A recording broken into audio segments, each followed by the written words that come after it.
e nngwe diraporoto tse ho lebeletsweng hore di tshohlwe ke taba ya digital vibes e mabapi le letona la mehleng la bophelo ngaka Cyril Ramaphosa eo ha jwale e leng e mong wa bonkgetheng ba bopresidente ba ANC.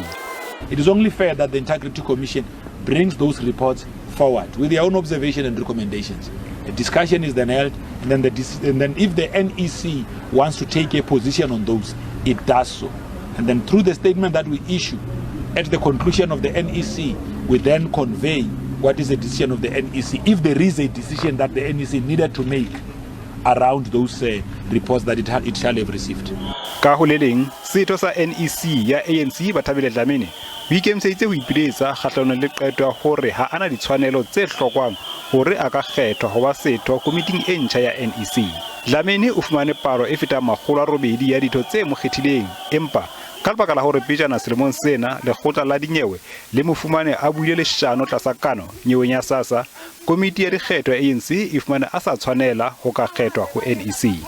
Yes, we do have a letter from the lawyers, and we have just reminded her that as much as she's dissatisfied with the verdict, she has a right to appeal. She can exercise that right anytime, and then the electoral committee will sit and then look at the merits of the case. ANC e ntse e lokisetsa seboka sa ho kgetha boetapele ba naha se lebeletsweng ho qala mafelong a beke e tlang.